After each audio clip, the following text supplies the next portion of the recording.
좋아요, 구독!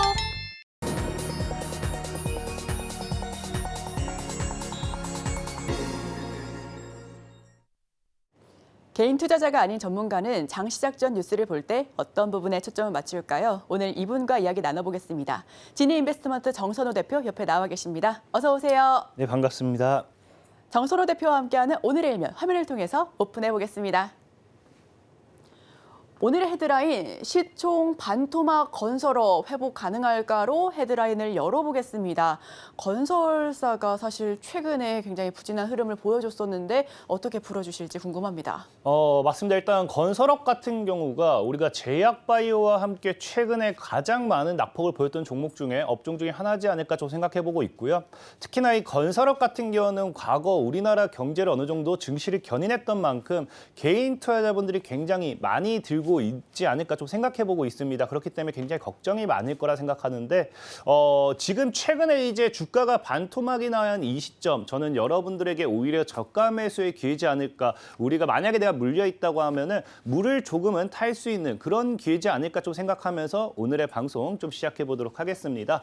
일단 방금 이제 앵커님께서 말씀해 주셨던 것처럼 건설 업종들이 최근에 지속적인 악재가 굉장히 많았어요. 철근 누락이라든지 아니면 이제 여러분 알다시피 침수 사태라든지 그게 아니라 하더라도 최근에 이제 지속적인 전 세계적으로서 금리 우리나라까지 해가지고 금리 인상 여파가 불어닥치면서 주택 시장이 어떻게 됩니까? 미분양이 계속 속출하면서 굉장히 많이 힘든 상황을 보여주고 있습니다. 이러다 보니까 이제 건설업종 관련해서는 더 빠지는 게 아닌가 생각해 볼 수가 있어요. 하지만 여기서 문제는 뭐냐고 하면은 많은 분들이 더 빠지겠다라고 생각했지만 어제죠. 어제 이제 GS건설이 최고 수인 10개월 영업 정지를 이제 받으면서 사실상의 건설주들이 더 빠지는 게 아니라 어떤 흐름을 보이느냐 반등하는 모습을 보여주게 됩니다. 이러한 현상이 나오는 게 뭐냐고 하면은 우리가 시장에서 알다시피 나올 악재는 다 나왔다. 악재 소멸이라는 거죠. 사실 뭐 호재도 그렇고요. 악재도 그렇고요. 이 재료가 나올 게 다 나온다라고 하면은 이슈에 사서 뉴스에 팔아라라고 하는 것처럼 이미 이슈는 지속적으로 나왔던 것이고 이게 사실상 뉴스로 반영되다 보니까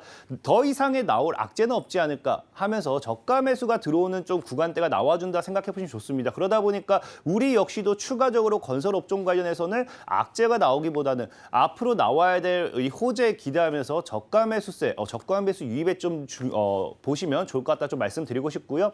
자, 그리고 이제 건설주 이런 것들이 지금 또 저가 매수의 기회로 볼 수 있는 이유가 뭐냐고 하면은 지금 월가에서 발표하기를 최근에 이제 빅테크라든지 뭐 IT 뭐 이런 쪽으로서 상승을 했다라고 하면은 월가에서 주목하라는 거는 하반기부터는 어디로서 봐라. 이제 하반기부터는 경기 민감주에 대한 매수를 좀 해봐라라는 이 의견들이 나오고 있습니다. 경기 민감주라는 거는 말 그대로 여러분들이 알다시피 경기에 대해서 굉장히 민감하다라는 거예요. 그렇기 때문에 경기가 좋아진다라고 하면은 역시나 경기 민감주 같은 경우도 같이 상승하는 경우고요. 그 다음에 이제 경기가 나빠진다라고 하면은 역시나 같이 빠지는 그런 모습을 보여주고 있겠죠. 하지만 이제 여러분들도 알다시피 지금까지는 어땠습니까? 코로나 장기화라든지 아니면 금리 인상, 뭐 러시아 우크라이나 전쟁 이런 것들과 함께 경기가 지속적으로 안 좋았습니다. 그러면서 전 세계 경제 불황이 다가오기 시작했고요. 그러다 보니까 경기 민감주들이 어떻게 되고 있다.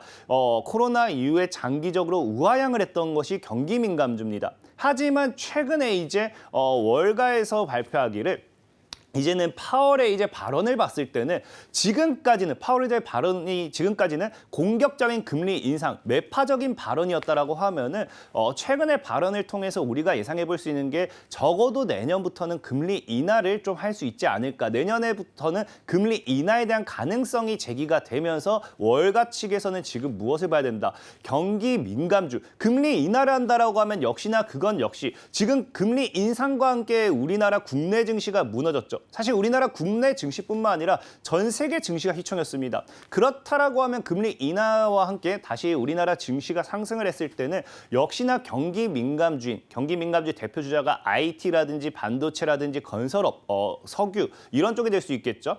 그러다 보니 역시 건설업 역시도 경기 민감주로서 금리 인하와 함께 추가적인 이 경기가 살아나고 경제가 회복되는 데 있어서 올라가기엔 충분하다. 그럼 하반기부터 내년까지 봤을 때는 지금이 지금이 오히려 저가 매수의 기회가 될 수 있지 않을까 좀 말씀을 드리고 싶은 겁니다.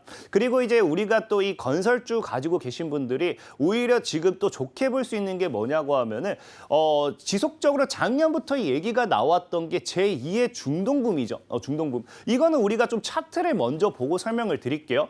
과거에 일단 GS건설이라는 종목이 있습니다. 자, GS건설 같은 경우 최근에도 급락을 했다가 반등을 주는 모습인데 2000년도 초에 보면은 엄청나게 가파르게 상승하는 모습이 확인이 되세요. 10,000원대에 있던 종목이 5,000원대에 있던 종목이 18만 원대까지 올라가는 것이 확인이 되고 있고요. 그다음에 대우건설이라는 종목도 볼게요. 대우건설이라는 종목도 우리가 차트로 간단하게 본다라고 하면은 GS건설과 굉장히 흡사합니다. GS건설과 흡사한 게 동시에 뭐예요? 2000년대 초에 가파르게 상승하면서 2,000원, 1,000원대 있던 종목이 3만 원 정도까지 29,580원, 약 30배 정도의 상승세를 보여줬습니다. 자, 그리고 이게 아니라 금호건설이 또 본다라고 하면은 금호건설 같은 경우는 어때요? 270만 원이에요. 1,000원도 안 했던 종목이 270만 원대까지 굉장히 큰 폭의 상승세를 가지고 가는 것을 우리가 확인할 수 있습니다. 이 세 가지 종목의 공통점은 뭐뭐건설이죠. 사실상의 이 세 가지 이외에도 다양한 종목들이 많지만 이러한 현상이 나올 수 있었던 이유가 무엇이냐? 여러분들도 알다시피 1970년도에 뭐가 있었습니까? 오일 쇼크가 터지게 됩니다. 그러면서 유가 가격이 급격하게 상승하게 되면서 오일을 통해서 돈을 굉장히 많이 벌이는 중동 국가들의 뭐예요? 돈을 굉장히 많이 벌어들이게 되면서 오일머니라고 하죠. 그러면서 돈이 굉장히 많이 생겨나게 되니까 중동 국가들이 무엇을 하게 된다? 경제 개발에 착수를 하게 돼요. 근데 1970년대라고 하면은 여러분들도 알다시피 우리나라가 사실 그렇게 잘 살던 시절은 아닙니다. 그러다 보니까 우리나라도 뭐 해야 돼요? 돈을 벌기 위해서 중동 국가에서 하는 경제개발 착수에 뛰어들게 됩니다. 그래서 중동으로 넘어가게 되고요. 그 당시에 여러분들이 알다시피 중동 국가에서 도로라든지 항만이라든지 이런 인프라 사업, 건설 쪽으로 인한 굉장히 막강한 투자를 하기 시작했고요. 거기서 점차 우리나라가 수주를 받아오기 시작하면서 본격적으로 2000년도에 들어서 뭐 하게 된다? 중동 붐이라고 이제 불기 시작하죠. 2000년도에 들어서 이제 중동에서의 굉장한 많은 수주, 우리나라의 기술력들이 인증받으면서 사실상의 1970년도 중동을 시작으로 우리나라 경제 기반을 다진 게 아닌가 할 정도로 굉장히 많은 돈을 벌어오게 됩니다. 그러면서 아까 보여줬던 그 차트들이 그 중동 붐과 함께 뭐한다? 올라갔던 차트들의 대표적인 예시예요. 건설 업종들. 근데 지금 상황이 여러분들이 어떻게 보면은 굉장히 과거 제1차 중동 붐과 비슷하게 느껴져야 돼요. 최근에 제2의 중동붐은 오나 이런 이야기들이 작년부터 나오는 이유가 무엇입니까? 바로 이제 최근에 러시아와 우크라이나의 전쟁을 통해 가지고 다시 국제 유가가 상승하면서 유가 상승해서 오일로 중동 국가들이 돈을 벌어들이기 시작했어요. 그러면서 여기서 뭐 한다? 또 다른 투자를 한다라고 하면서 나왔던 게 네옴시티고요. 그러다 보니까 이런 오일머니로 돈을 벌어들였던 이 중동 국가들의 이 건설 사업에 참여하는 이런 모멘텀도 우리가 기대해 볼 수 있다는 겁니다. 여기 추가적으로 또 따라오는 게 뭐가 있습니까? 방금 러시아, 우크라이나 전쟁이라 했잖아요. 이 전쟁도 사실 시작되었기 때문에 언젠가는 끝나야 돼요. 그럼 끝난다라고 하면은 우리가 재건이라고 하죠. 사실 모든 것이 무너졌기 때문에 다시 만들고 다시 짓고 다시 생산해야 됩니다. 그럼 여기 필수적인 게 당연히 건설일 수밖에 없는 거고 러시아, 우크라이나 전쟁이 아까 말씀드렸던 제 첫 번째로 중동 국가의 또 다른 투자, 이제 네옴시티와 이제 이런 것들의 이 건설 사업에 대한 투자를 앞당기게 되는 거고요. 두 번째로는 재건이라는 모멘텀을 가지고 오게 됩니다. 그러다 보니까 이 재건과 우크라이나의 전쟁 이런 모든 것들이 봤을 때 향후 뭐가 될 수 있다. 제2의 중동 붐을 불러일으킬 수 있다. 그럼 아까 차트를 본다라고 하면은 적게는 10배, 많게는 100배 이상도 올라갔습니다. 과거 최근에 올랐던 2차 전지의 그 대파동이 건설 제2의 중동 붐에서 나와도 전혀 이상하지 않다라고 말씀을 드리면서 건설주들은 제가 봤을 때는 지금은 저가 매수의 기회에 장기적으로 봤을 때는 모아나갈 수 있는 종목이지 않을까 좀 말씀을 드리겠습니다. 네, 하반기 경기 민감주에 주목하자를 시작으로 제2의 중동 붐과 함께 또 러우 전쟁 재건에 대한 기대까지 이야기를 나눠봤습니다. 여기서 국내 같은 경우는요, GS건설의 인천 검단 아파트 지하 주차장 붕괴 사고 여파 등으로 10개월 영업 정지 중단을 한번 들었었는데 여기에 더해서 최근 국토부가 GS건설에 대한 처분 조치와 안전 점검 발표를 하자 불확실성이 해소됐다라는 기사들 많이 쏟아져 나왔습니다. 자, 그렇다면 이 국외 상황은 이렇고요. 국내는 지금 건설주 어떻게 한번 뛰어들어 봐야 할지 투자 포인트 잡아봐야겠죠. 일단은 뭐 투자 포인트를 본다라고 하면은 전체적으로 이 실적이 받쳐주는 그런 건설주에 대한 좀 눈여겨보라 말씀을 드리고 싶고, 지금 건설주 같은 경우 이제 국내가 지금 사실상의 불확실성이 해소가 됐어요. 근데 국외를 또 본다라고 하면은 이 건설주를 우리가 주목할 수밖에 없는 이유가 또 몇 가지가 또 있습니다. 지금 많은 분들이 제일 좋아하고 많은 분들이 담고 싶은 투자자 중에 하나가 아무래도 투자의 기재 워렌 버핏이가 아닐까 생각을 해봐요. 우리가 이제 최근에 뉴스를 본다라고 하면은 뉴스 자료를 좀 봤을 때 워렌 버핏이가 무엇을 담고 있느냐? 자, 금리 인하된 장기 호황이 올 수밖에 없을 거다라고 하면서 워렌 버핏이지만 건설주, 미국의 건설주라고 하면서 정확히 9,600억 원치를 사들였다고 합니다. 여러분들도 알다시피 2차 전지 관련되어 있는 아니면 애플 관련되어 있는 이런 모든 모멘텀 속에서 워렌 버핏이 는 돈을 잃기보다는 굉장히 큰 돈을 많이 벌어들였어요. 다들 이제 아시다시피 가치 투자라고 표현을 하죠. 워렌 버핏에게 이걸 왜 샀냐라고 얘기하더라도 나중에 보면은 그게 정답이었다라고 할 수 있는데, 지금 워렌 버핏이가 뭐라 했어요? 금리 인하된 장기 호황이 올 수밖에 없으니까 지금부터라도 건설주를 주워 담는다라고 하면서 최근에 9,600억을 사들였다라는 건데, 제가 아까 앞서 말했던 게 뭡니까? 금리 인하에 대한 가능성이 분명히 올 거라고 얘기했잖아요. 실질적으로 월가에서 지금 예상하고 있는 거는 이 금리 인하에 대한 시기를 빠르면 내년 1분기, 늦으면 내년 2분기쯤으로 보고 있습니다. 최근에 이거를 뒷받침할 수 있는 이유가 무엇이냐? 여러분들도 알다시피 잭슨홀 미팅을 통해 가지고 파월 의장의 금리 인상 가능성에 대한 발언이 나와줬어요. 사실 이게 굉장히 악재거든요. 금리 인상을 할 수도 있겠다라고 하면요, 지금까지는 증시가 폭락을 했습니다. 근데 당시에 금리 인상에 대한 가능성을 분명히 제시했음에도 뭐한다? 미국 증시도 그렇고 우리나라 증시도 그렇고 상승을 했다는 겁니다. 그럼 과연 이런 현상이 왜 나왔느냐? 과거까지는요, 파월 의장의 발언이 너무 매파적인 발언이었어요. 그러니까 무조건적으로 금리 인상을 할 것이다. 무조건적으로 해야 된다. 금리 인상 안 하면 다 죽는다. 뭐 약간 공격적인 멘트였다라고 하면은, 이번 파월 의장의 발언은 어떤 멘트였느냐? 좀 덜 매파적인.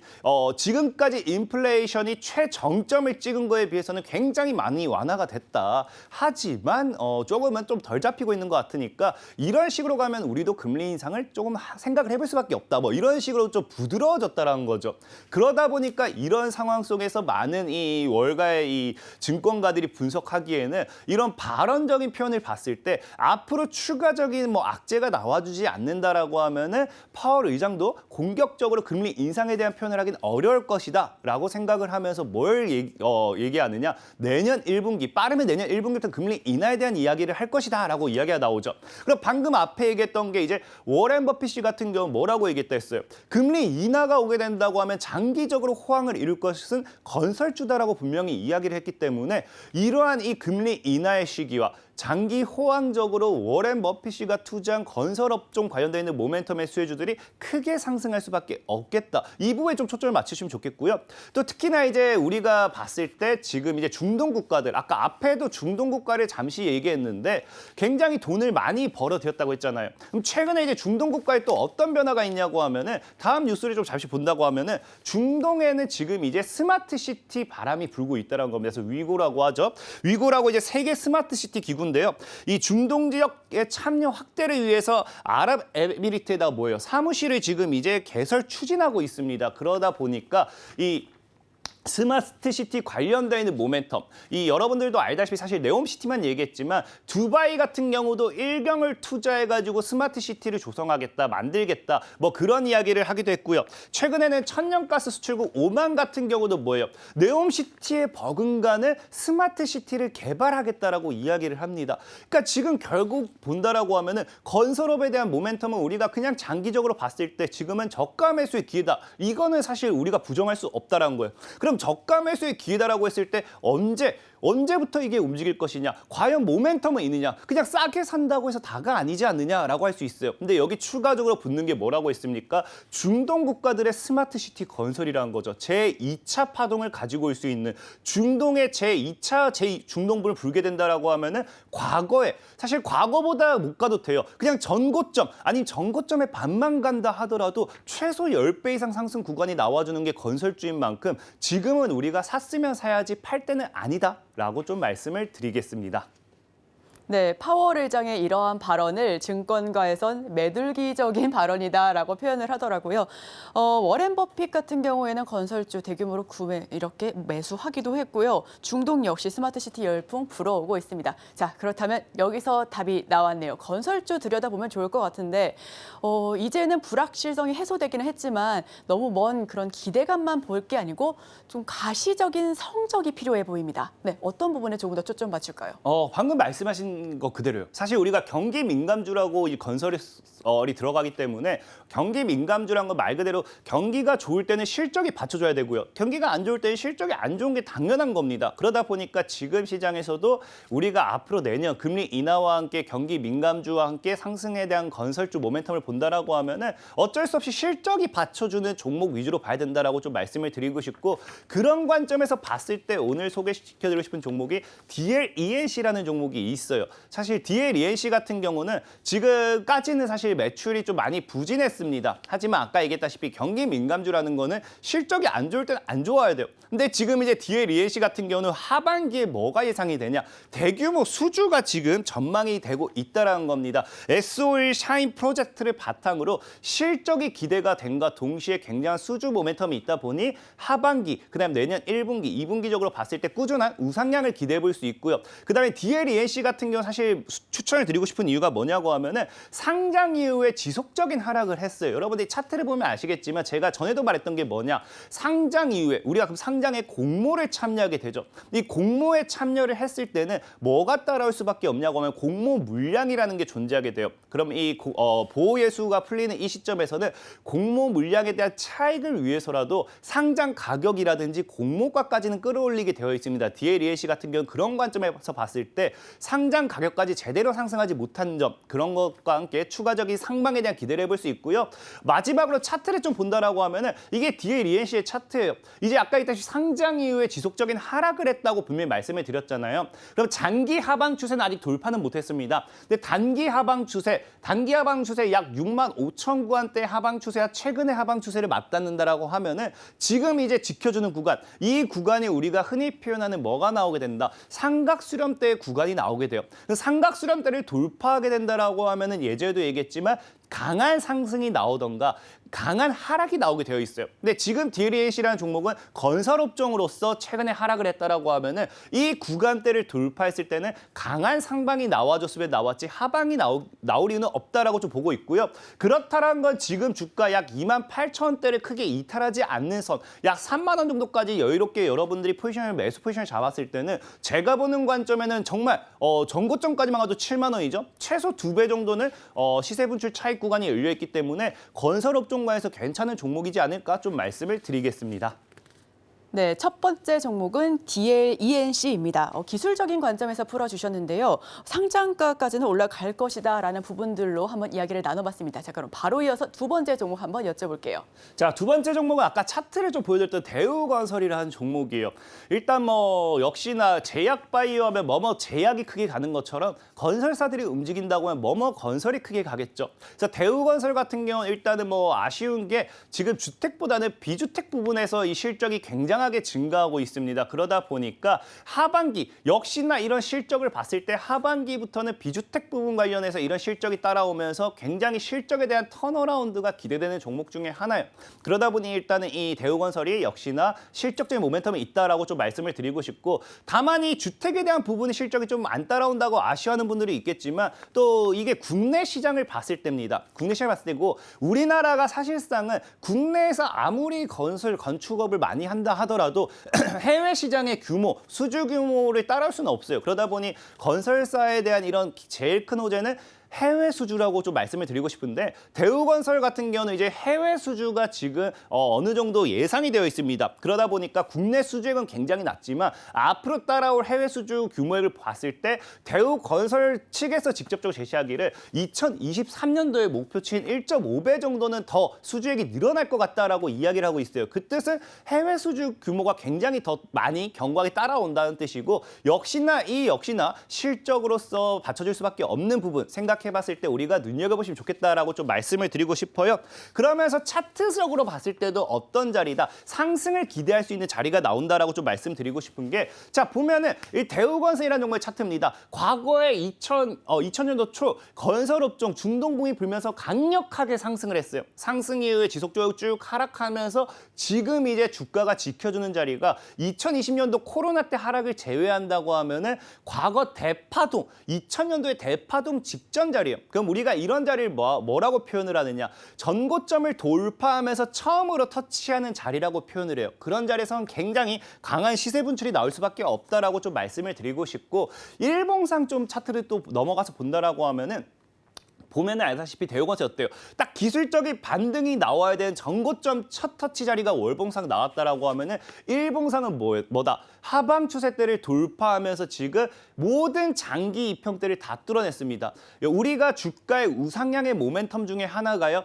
정배열이라고 하죠. 이동평균선의 정배열이 나와주고요. 두 번째는 이동평균선의 모든 이동평균선을 뚫어냈을 때, 그래서 그런 것에서 봤을 때 일봉상 하방 추세 돌파 이후에 이동평균선 돌파, 모든 이평 돌파를 했다라는 관점과 함께 차트상 얼마든지 추가적인 상방 자리다라고 좀 말씀을 드리겠습니다.